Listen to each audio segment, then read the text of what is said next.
speak.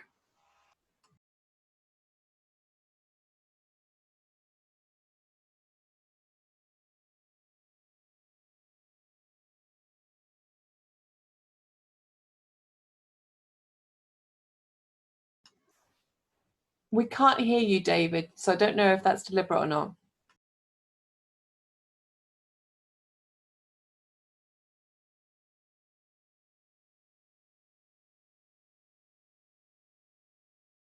Unmute. Can you see? Right. Can you see the? Can you see my screen? Yes, we can. Can you hear me now? Yes. Okay. It's going to begin fairly simply. Just give you an idea. This house was built 2008.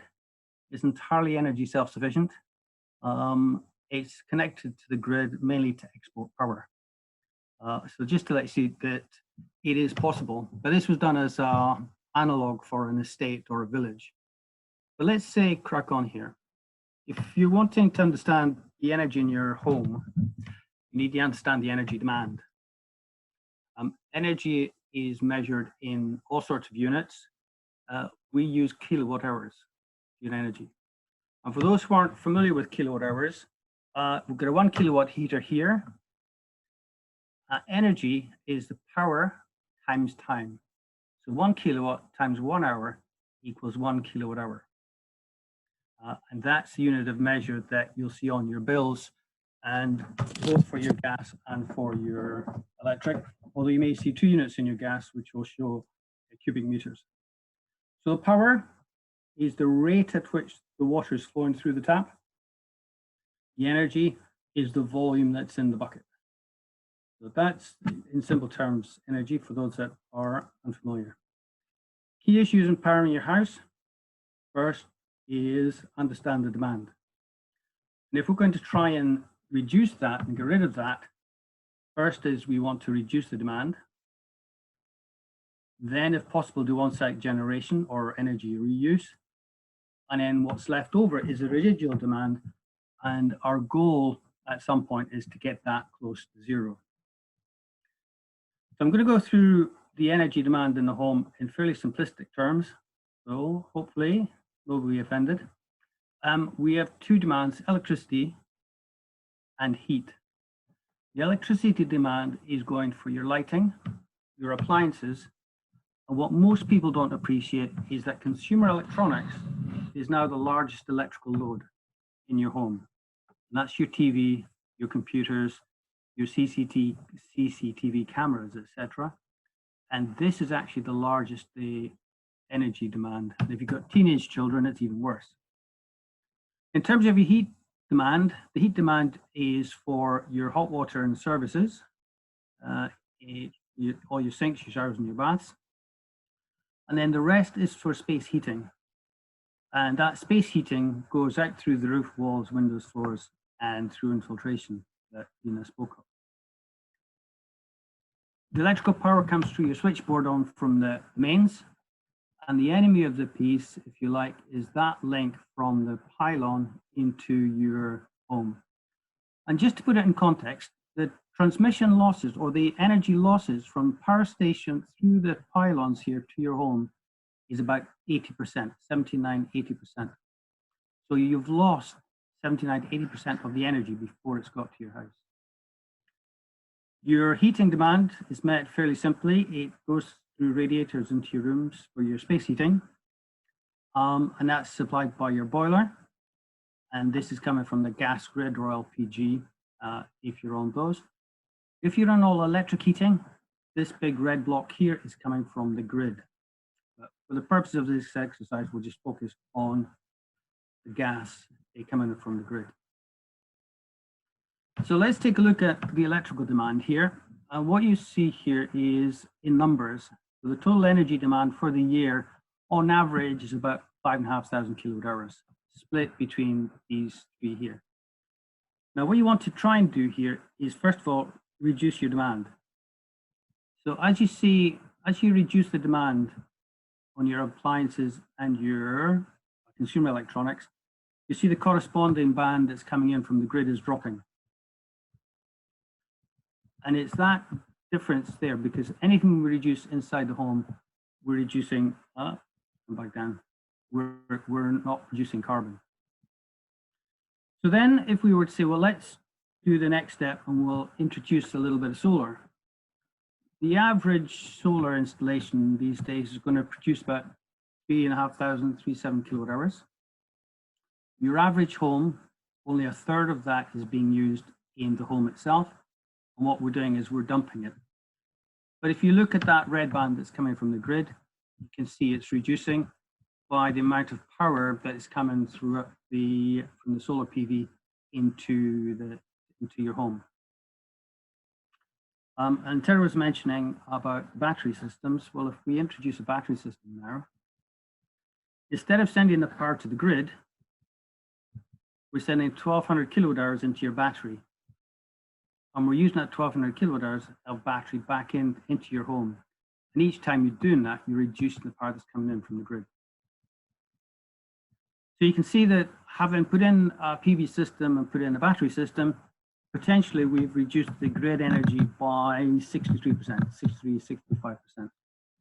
Each house is going to be different. So this is just an average sort of scale. And now you begin to, you're able to visualize how all of this system is actually tying together. And when you get a document with all the figures and tables, it's not really very clear. Hopefully this sort of illustration makes it kind of clearer. Now, if we take a look at the heat, this is how we're heating, this is the heat demand for your home. And the losses from here, from the grid through to your house, I can't remember the offhand the figure, it's about 60%. But here goes, any heat that we require to heat the house goes straight out the roof, the walls and windows. So the key here is we've got 1,600 kilowatt hours here to heat the home. If we can reduce that by half,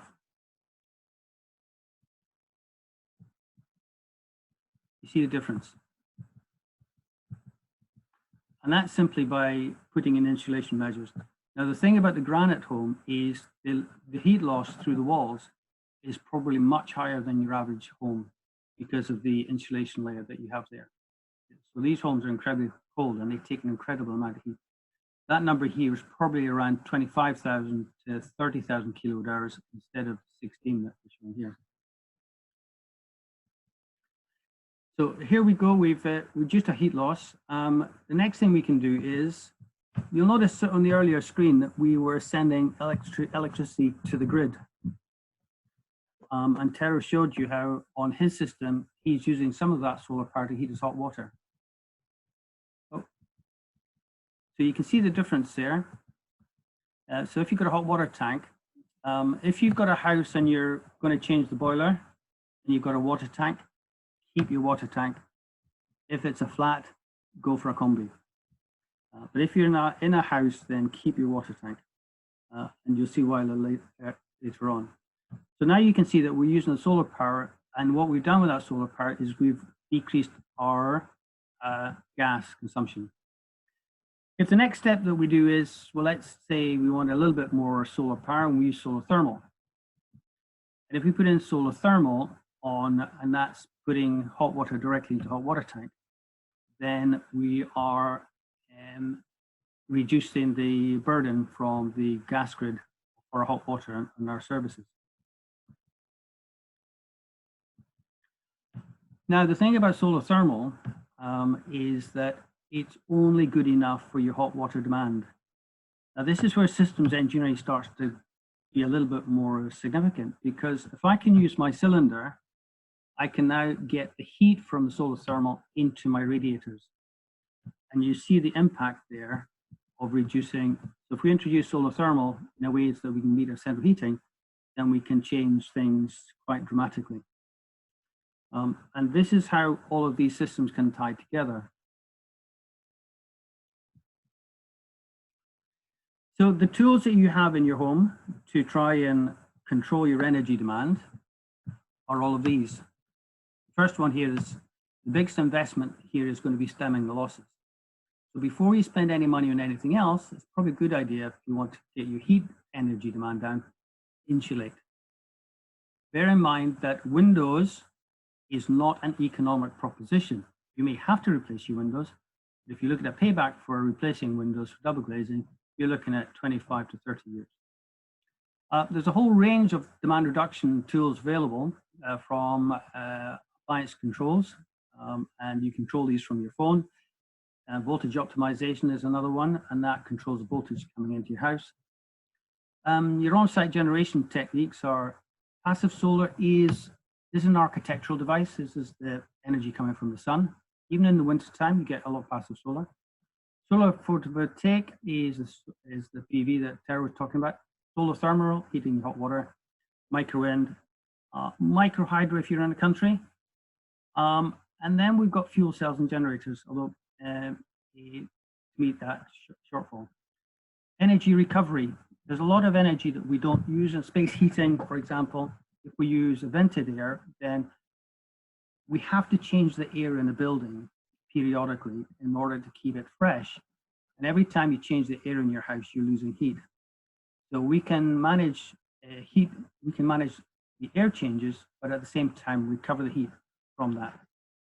And we've shown you thermal storage and electrical storage in your battery.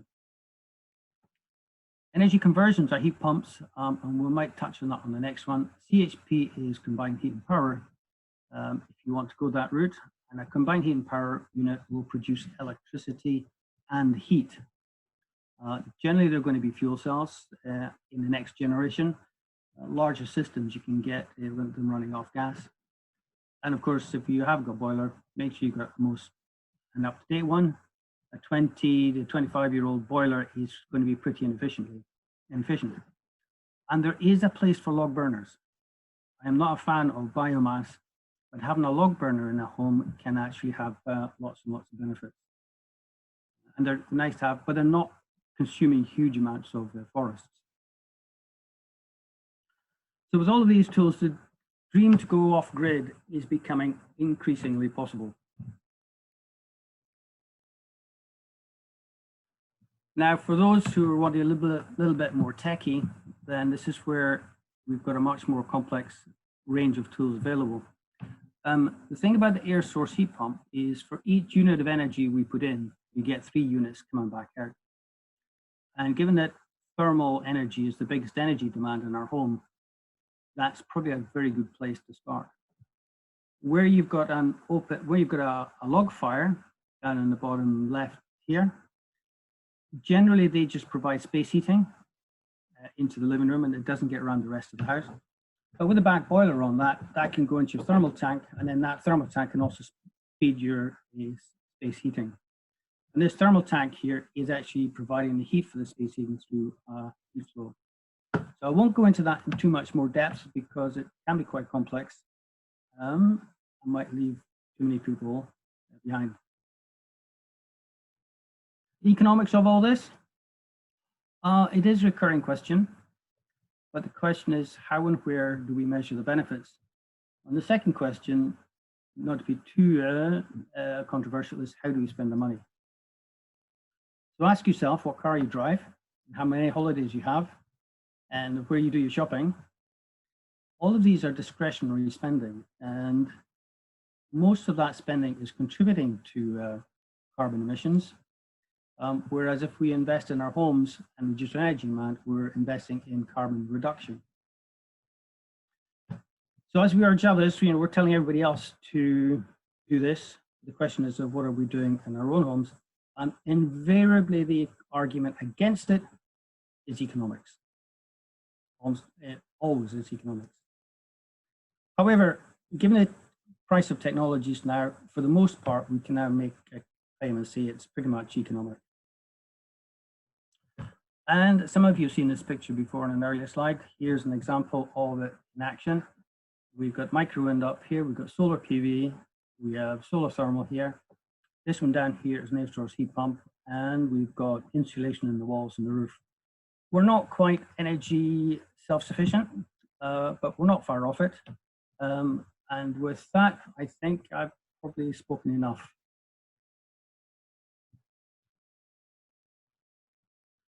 So folks, back to the question master. Did you all hear that? Yes, no, it was great, David. Thank you. It was really, really well done, and it made me understand. And I'm not an engineer, and I always find it a bit tricky. So the visuals are great. Thank you. It really helped to bring everything together. What Bina was saying and what Tara was saying. We should have had you first.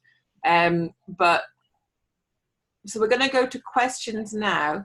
If you want to do questions now, put an asterisk in the chat and then type who you're directing your question to, and then a few words of what you actually are going to be asking a question about. And then Jeff was going to take over and be question master. So I am just going to allow you to unmute yourself. So when your name gets called, you can then unmute yourself and ask a question, and then the presenters can then answer it. So I'm going to hand it over to Jeff now. Jeff? Thanks, Alison. First question is from Javier to Bina regarding the loss of volume in a room that's been treated with the insulation. Thanks. I think Javier had said, since the installation is done over the existing walls, there is a little bit of loss in available surface. Yes, that's right. There is some loss. We're talking about 3 inches, but given